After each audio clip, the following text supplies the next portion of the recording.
নমস্কার বন্ধুরা, কুকিং অর্পিতাতে আপনাদের সবাইকে স্বাগত জানাই। আশা করি আপনারা সবাই ভালো আছেন। আমি আজকে বানাচ্ছি চিকনি শাকের তরকারি।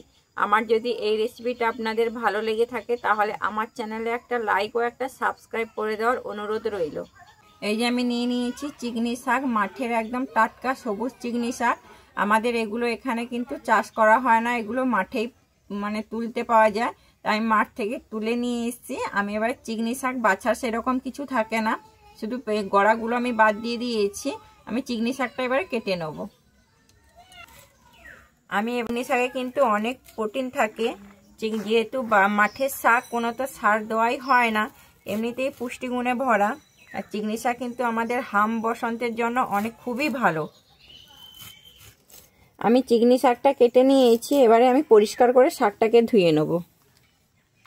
আমি চিকনি শাকের তরকারিটা কিন্তু আলু বেগুন দিয়ে বানাবো, তাই জন্য আমি প্রথমে আলু বেগুনটাকে কেটে নিচ্ছি।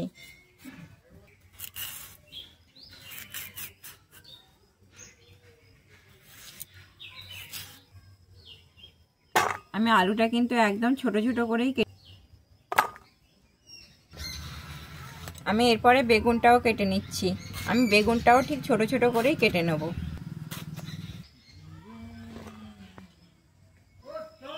আমার সমস্ত বেগুনগুলো কাটা হয়ে গেছে, আলু বেগুনটা পরিষ্কার করে ধুয়ে নেব। চিকনি শাকের তরকারি বানানোর জন্য আমি এখানে মশলা নিয়েছি। এখানে একটা পেঁয়াজ আমি আগে থেকেই কুচিয়ে নিয়েছি, আর নিয়েছি আমি কাঁচা লঙ্কা। এখানে আমি 4টা কাঁচা লঙ্কা নিয়েছি, আর নিয়েছি হলুদ, আমি 5 ফোড়ন নিয়েছি 1 চামচ, আর নিয়েছি ঝাল লঙ্কার গুঁড়ো 1 চামচ, লবণ, আর নিয়েছি আমি অল্প পরিমাণে চিনি, আর দিচ্ছি আমি গোলমরিচ নিয়েছি কয়েকটা দানা, সাদা সর্ষে নিয়েছি 1 চামচ, আর নিয়েছি গোটা জিরে 1 চামচ। আমি এই 3টাকে একসঙ্গে বেটে নেবো শিলে। আমি মশলাটা শিলে বেটে নেবো। শিলে বাটার কিন্তু মশলার একটা টেস্টই আলাদা। আমি রান্নাটা কিন্তু সর্ষে তেলেই করে নেবো। আমি কড়া বসিয়ে দিয়েছি উনুনে, আর কড়াইতে তেল দিয়ে দিয়েছি। আমার তেলটা গরম হয়ে গেছে। আমি চিকনি শাকটা কিন্তু বড়ি দিয়ে বানাবো, তাই আমি প্রথমে বড়িগুলো ভেজে নেব।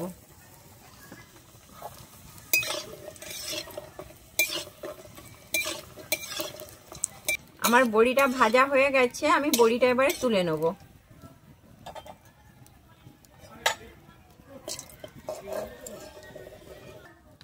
আমি ওই তেলের মধ্যেই রান্নাটা করে নেব। আমি তো এই তেলে প্রথমে দিয়ে দিচ্ছি 5 ফোড়ন। আমার 5 ফোড়নটা ভাজা হয়ে গেছে, আমি তারপরে দিয়ে দিচ্ছি একটা কুচানো পেঁয়াজ।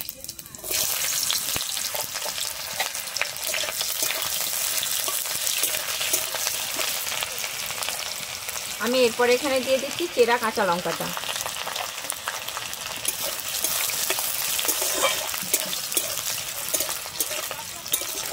আমার পেঁয়াজ আর কাঁচা লঙ্কাটা খুব সুন্দর ভাজা হয়ে গেছে।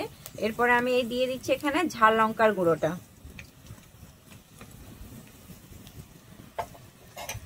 আমি ঝাল লঙ্কার গুঁড়োটা দিয়ে তেলের সঙ্গে একটু ভালোভাবে নেড়ে নিচ্ছি।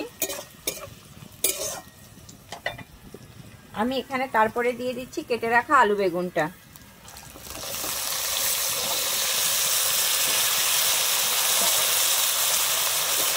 আলু বেগুনটা দিয়ে আমি ভালোভাবে তেলের সঙ্গে মিশিয়ে নিচ্ছি।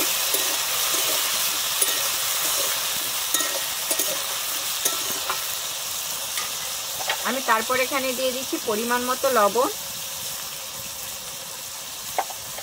আর দিচ্ছি হলুদ।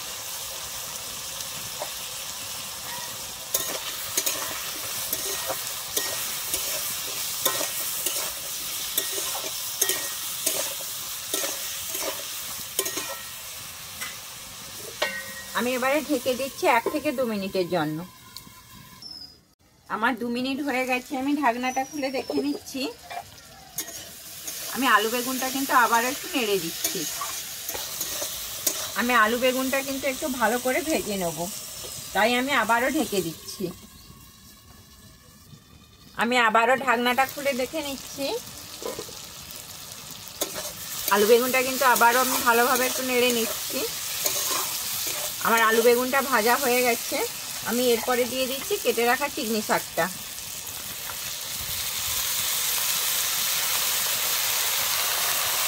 আমি যেহেতু আগেই লবণ আর হলুদটা দিয়েছি, তাই আমি আর লবণ আর হলুদ দিচ্ছি না এতে। আমি চিংড়ি শাকটা আলু বেগুনের সঙ্গে ভালোভাবে মিশিয়ে নিচ্ছি।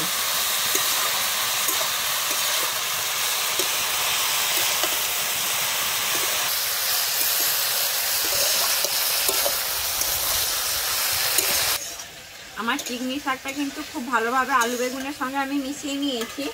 এবারে কিন্তু আমি ঢেকে দিচ্ছি এখানে 1 থেকে 2 মিনিটের জন্য। আমার 2 মিনিট হয়ে গেছে, আমি ঢাকনাটা খুলে দেখে নিচ্ছি। এই দেখুন আমার চিংড়ি শাক থেকে কিন্তু অল্পই জল বেরিয়েছে।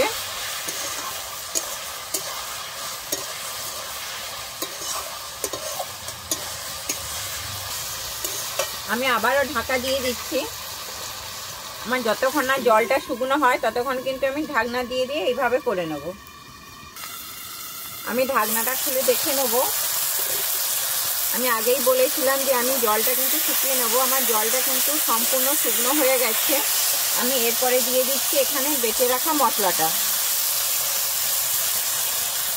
আমি বেটে রাখা মশলাটা দিয়ে কিন্তু শাকের সঙ্গে একটু ভালোভাবে নেড়ে নেব।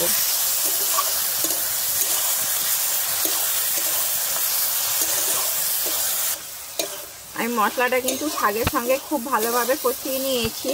আমি এরপরে কিন্তু এখানে অল্পই জল দিচ্ছি, সামান্য পরিমাণে আমি জল দিচ্ছি।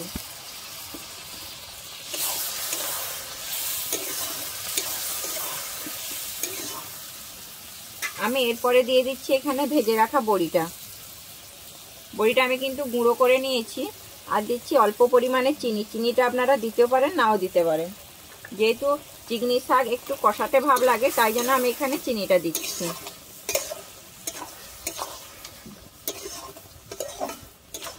আমি খুব ভালোভাবে বড়ি আর চিনিটা খুব ভালোভাবে মিশিয়ে নিয়েছি। এবারে কিন্তু আমি এখানে ঢেকে দিচ্ছি 2 মিনিটের জন্য। আমি ঢাকনাটা খুলে দেখে নিচ্ছি। আমার শাকটা কিন্তু পুরো রেডি হয়ে গেছে। আমি উপর থেকে এবারে একটু কাঁচা সরষের তেল দিয়ে দিচ্ছি। দিয়ে আমি এবারে শাকের সঙ্গে ভালোভাবে একটু মিশিয়ে নিচ্ছি।